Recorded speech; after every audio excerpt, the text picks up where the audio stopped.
paraphrase Charles Darwin, it's not the strongest of the species that survives, nor the most intelligent. It's the one that's the most adaptable to change.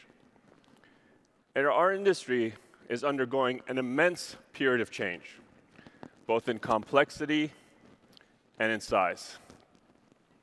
How big is the market opportunity exactly for the people in this room? What do you guys think?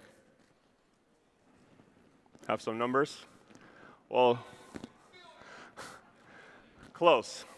According to Satya Nadella, it's $4.5 trillion. $4.5 trillion. Seems daunting. But what is this demand for exactly? What are customers so hungry for? What are they spending so much money on? Well, I'll tell you, they're not in the market for tech. Nobody's come up to me recently and said, hey, Tony, can I buy some clouds? Clouds sound cool. I'd like to have some of those. Or would you please come and implement some change? Customers hate change. People hate change. So they're not going to swap out one system for another for the sake of that. So they're in the market for one thing. That is a competitive advantage. But what does competitive advantage look like? I know what you're thinking. Oh, we were just getting really good at selling tech, and now customers are buying other stuff. So what does that look like? Well, according to IDC, by 2021, 75% of applications will be using some form of AI, and 90% of customer interactions will be with bots. I don't know about you, but AI and bots, like these are not things that we do all the time today. We have all these skills ready to go for. We didn't really believe this data. We ran our own survey, came out last week. But yeah, 60% of IT leaders are already spending money and energy on AI and ML. It's in our own survey. These are new skills. How does this make you feel when you read stats like this? Whether it's me up here telling you or you read the trades, it's all thematically the same. How do you feel? Do you feel anxious, concerned? Or do you feel excited because you see opportunity? Well, if you're like me, you probably feel a little bit of both, which is okay, because it's probably what our customers are feeling, and it's causing them to think and act differently. To execute on delivering a competitive advantage to the market, we'll need to build new capabilities, specifically in the areas of sales execution, but also engineering and delivery. With regards to sales execution, we need a completely different approach. And it's based on the challenger mentality. Our customers don't often know what they want. They may know what their problems and challenges are.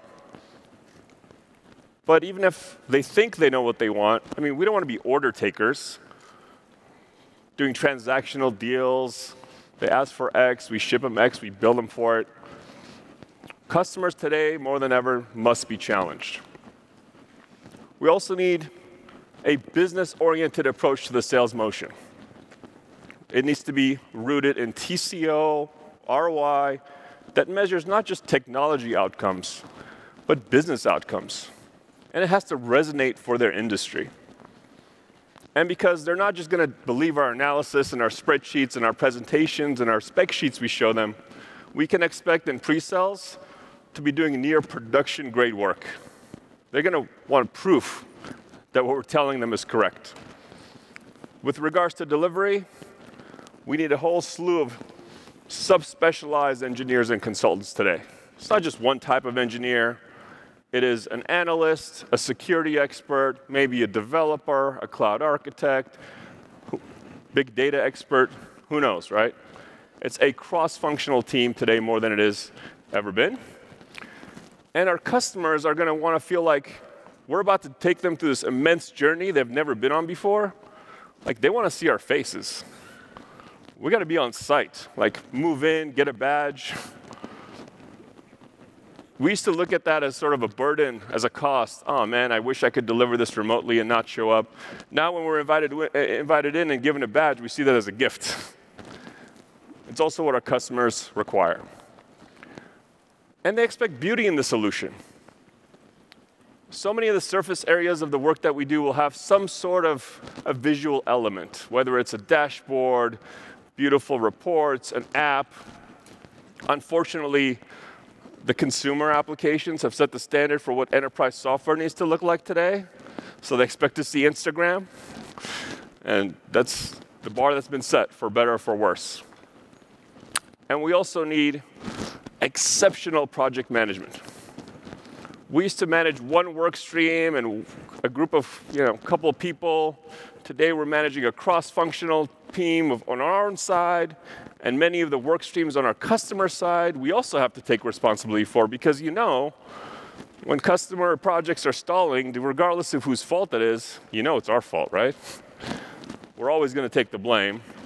And also, when projects are struggling, they're delayed or there's challenges, it's not often because the technology doesn't work, it's because there's scope creep, there is communication issues. So exceptional project execution is paramount to the new paradigm.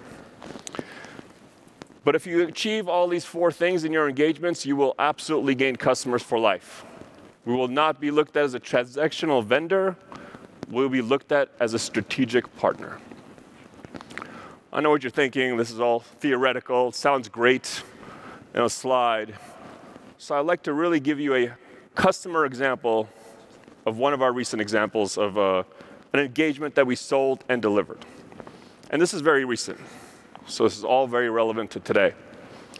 I can't name who the customer is, but they're an application business. They have a SaaS platform. And they wanted to do something different. And when they came to us, what they said was, we want to move from this cloud to that cloud because our customers are pressuring us to diversify. As we started to get to know them, it turned out they were looking at doing this for 2 years, hadn't really moved on the needle.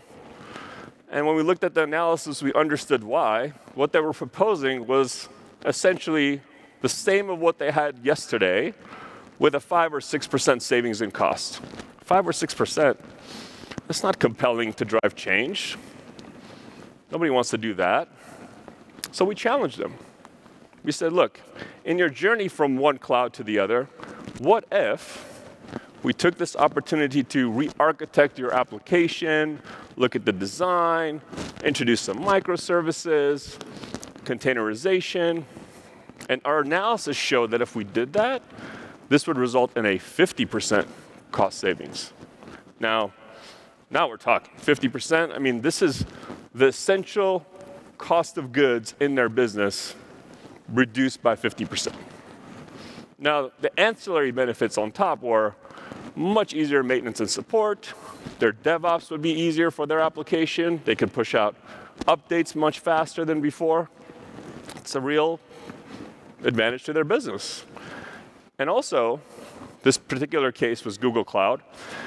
They could use the platform elements of Google Cloud to build new capabilities in their application that they just couldn't do as easily. Whether it's ML, AI, insights, they could take advantage of the platform offerings. This is a far cry from moving from one cloud to the other for a 5 or 6% savings. This is real, meaningful business transformation. How do we engage to make this happen?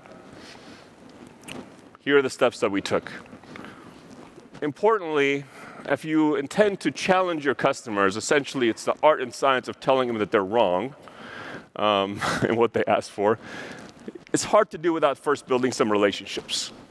And not just leadership at the tech organization, the CIO, the VP of engineering. That's great and fundamentally important. But if you're going to make a business case, it's also important to build relationships outside of the CIO's office. CEO, CFO, they're going to want to know about that 50% savings, right? And then we challenge the status quo. A 50% savings and a much better application environment for their core product, I mean, that creates a compelling event. Remember, they were stuck for 2 years thinking about making this other move for purely technical reasons that weren't even compelling. But it's hard for the CFO to ignore a 50% savings, and hard for a CEO to ignore a technological competitive advantage against their rivals. And of course, that was not enough. We not only had to demonstrate with spreadsheets and analysis and so on, we actually had to make it work in a production state environment. We had to spin up this server instances, move their product over, show the new architecture, run it for a while. This is all pre-sales, by the way. But you know what happened after that? This produced a $2 million win that was much more strategic than what they wanted to do. They wanted us to take a $50,000 order to do something. A $2 million win, the biggest pre-commit win of its kind in the ecosystem at the time.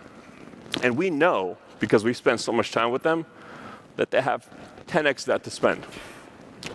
And as we execute on the delivery, we have now become strategic to this customer. They think of us as their competitive advantage. And it was uncomfortable to challenge them in the beginning, but let me tell you now, this is a flag that they wave around all the time, as if it was their idea, which is fine. So, look, doing this requires new capabilities. And new capabilities require investment. And I could be candid with you in saying that a year ago, we probably could not have executed that deal. We probably could not have sold it, and we sure as heck probably could not have engineered it. And we have some experience doing this. For the last 10 years, we've been growing roughly 35% a year every year. So in the midst of change, we've gotten really good at adapting and recognizing opportunities and investing the right ways. 35% a year for a decade, that means 10 years ago we were a single-digit million-dollar company with 20 employees. Last year, we finished at close to $100 million in revenue with 180 employees, all organic. So this process works. So now that you're convinced that it's important to invest, and arguably now more important than ever, how do you put this in practical terms? First, before we talk about how, I think it's important to understand the what. Like, what do you invest in? There's no generic answer you're going to read in the press. There's all these things that are hot today, that are important tomorrow, blockchain, all this stuff. What to invest in has to be a very personal decision that's specific for you, in your core capabilities, fits with your culture, with your customers. So the first thing you have to do is listen to your customers.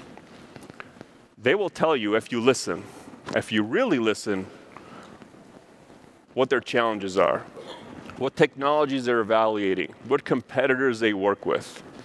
They will guide you. And they might not tell you exactly what to pitch to them, but they'll tell you what they're scared of.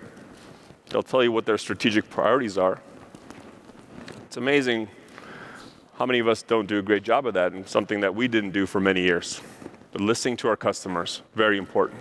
And then we have to listen to our teams. Our teams are the ones that are the closest to our customers, selling to them, delivering for them. And they come to wonderful events like this. You know, our teams are on the ground talking to competitors, to peers, and there's a lot of insight that they gather.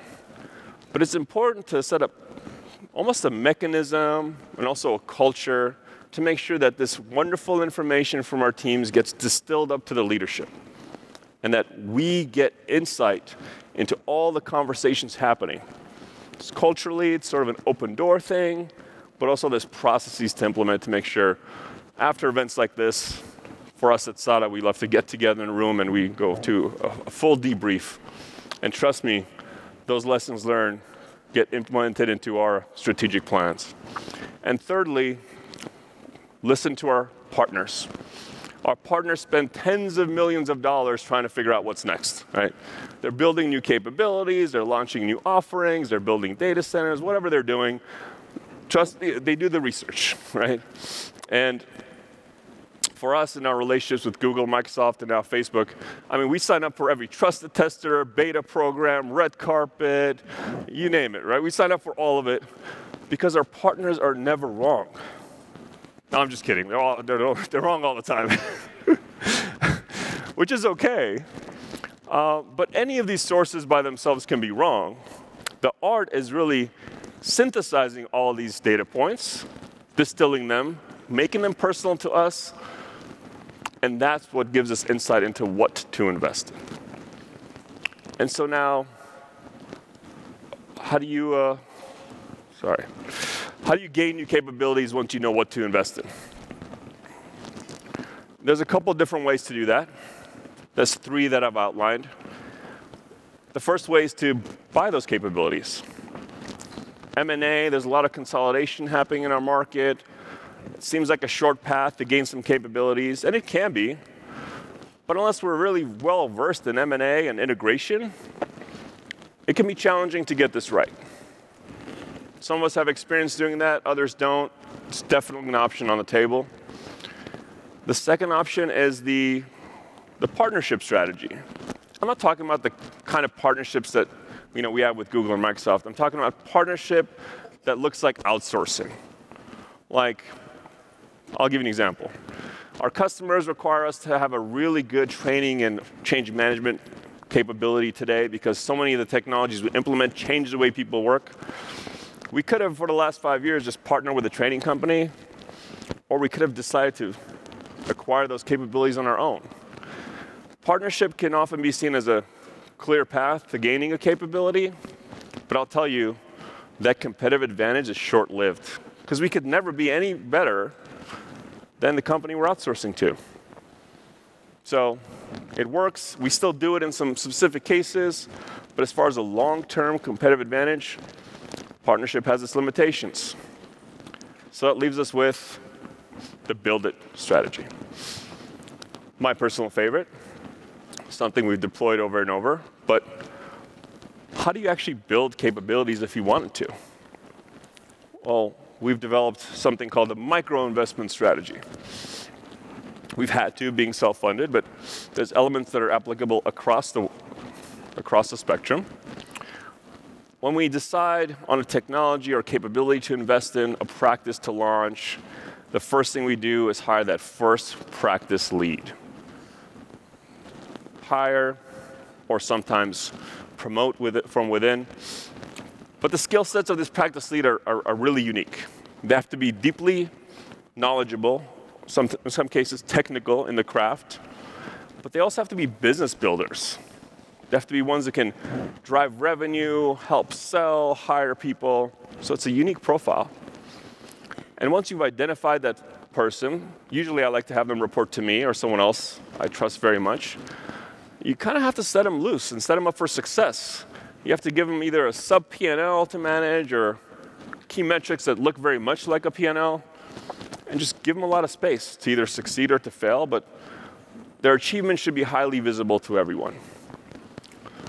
And the next thing you do is not go sell right away. The first people that need to be sold to are your own sales team. This practice lead's job is to build a business. And if we can't convince our own sellers that we now have the ability to sell and deliver these new capabilities, our customers sure as heck are not going to buy it. And once we do that, we've got to find that first customer. And who do you think that should be? Probably an existing customer who knows you, loves you, trusts you. Someone that you've done great work for before in the past, and someone who's going to let you, in full transparency, do something you've never done before. We do this all the time. We have a project going on right now with a customer we took over to G Suite many years ago. Very successful project. And today, they're letting us implement enterprise cloud technology from Google that's not even out yet.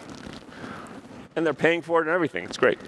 So those relationships are key, because that's going to be your playground where you're able to incubate and develop these new capabilities. That install base is hyper important. So how do you frame this micro-investment strategy? I would say that it's a complete mindset. For us, investment is the strategy. And it's very compelling for us when times are good, we're making money in certain types of things that we do. It's compelling to take money out of the business, buy a bigger house, boats, things like that. So you really have to ask yourself, what kind of business are we building? Are we building a lifestyle business? Or are we building a high-growth business?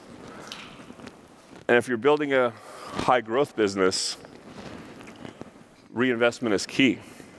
And that investment has to come from parts of the business that are more established, that are producing profitability today, where you can use the gross profits to invest in incubation businesses. But it's also important to start small. We didn't have a choice being organically funded, but I love the discipline that creates. You hire one headcount at a time and test the market. You don't hire 5 and hope that you're right. Because the investment horizon is really important to nail down. Many small businesses fail at the beginning because they've just underestimated the runway. They didn't realize how long it might take to break even, or even how long to revenue, and they simply fail. Well, incubation of new solutions, building new capabilities, can actually fall to the same end. It's almost impossible to get the investment horizon exactly right. It took us 2 years to gain any revenue in our new voice in the cloud business with Skype, for instance. 3 years to become profitable in our CRM business. And it really took 5 years of investment in Google Cloud technology to really get it going. I like to say that we're usually always right, but sometimes we're early. It's better to be early. And regardless of where the funding is coming from, it's important to treat it like it's your own money. I know many companies who've gotten funding or debt or have done things that to capitalize their businesses in other ways. And they've done things like, well, we're going to hire 6 people and putting in Texas, and it's a market we don't have. Or it's really cool to be international. I'm going to open a London office. Things that would otherwise not pass the micro-investment litmus test.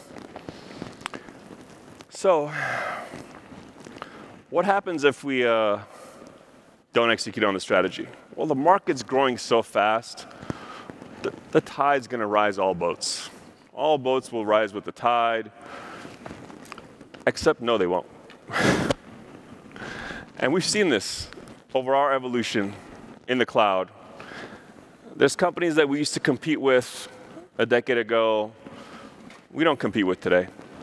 There's customers that we have today that our competitors don't. There's capabilities we've built that our competitors haven't kept up with. So it's not automatic. The tide does not, in fact, rise all the boats. And as one of my favorite business leaders said once, our industry respects tradition. He said the exact opposite of that. He said, our industry does not respect tradition. It only respects innovation. So remember this.